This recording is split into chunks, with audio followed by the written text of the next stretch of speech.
matalo basta ayoko kasi sa totoo lang na magamit yung Senado sa pampupolitika. Yun talaga yung hunot dulo ng aking objection dahil nakita natin may kaso yung Korte Suprema, yung Wengson versus Senate Blue Ribbon Committee na pareho naman yung paksa, wala naman bagong in aid of legislation.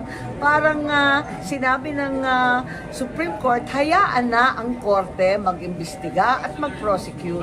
Huwag magpapagamit sa kung sino man may interest na political o economical, hindi maganda yun. Sinasabi nila, wala daw silang nakikita na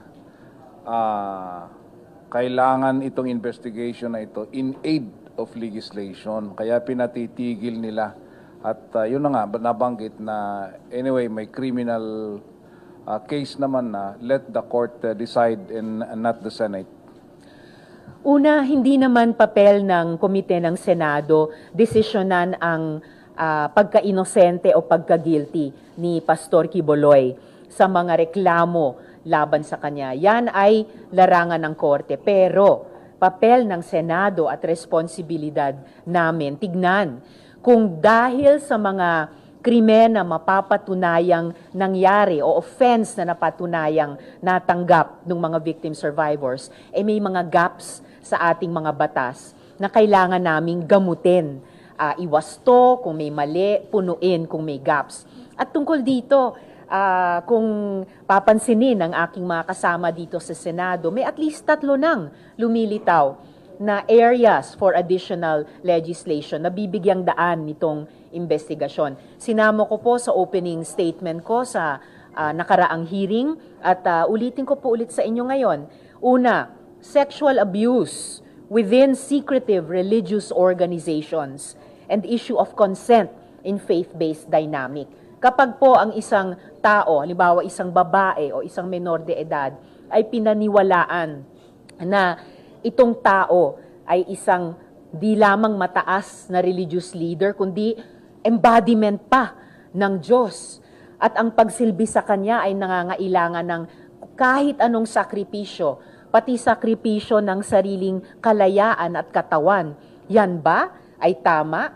O yan ba ay isang aspeto na dapat i-regulate ng ating mga batas dahil posibleng nalalabag ang karapatan at kagalingan ng isang mamamayan, kabaro man o lalo na menor de edad, sa konteksto ng isang makasikretong religious organization.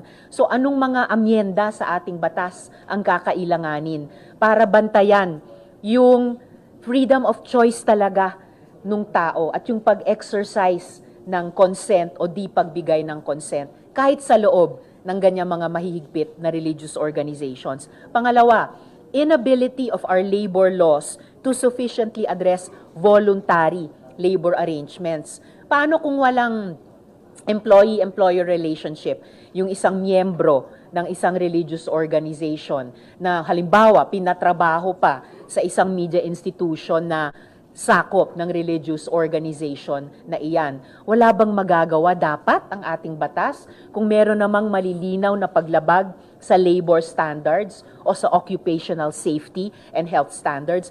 Napakalinaw po ng isang halimbawang lumabas na sa aming mga pagdinig, yung kaso ni Elias Rene, yung manggagawa o empleyado sa SMNI na hanggang ngayon hindi makategorya ng DOLE ni ng SSS sa kung anong kategorya ng manggagawa o empleyado o mamamayan na may karapatan sa social protection siya nakalagay. Dahil sa ngayon, parang bulag pa yung batas natin doon. At pangatlo, last and not the least, interaction of our anti-trafficking laws with the constitutional principle of religious freedom. Kapag ang isang tao po, miyembro ng isang religious organization, ay lumakbay sa ibang bansa or kahit mula sa probinsya niya, lumakbay sa ibang probinsya o syudad dito sa ating bansa o kung pinalakbay siya, tapos pinagawa siya ng kung ano-anong mga gawain, paglilimos, pagkukunwari na siya ay taong may kapansanan, pagkukunwari na siya ay estudyante para makasolicit, para makapaglimos ng pera. Ito ba ay masasakop ng exercise of religious freedom?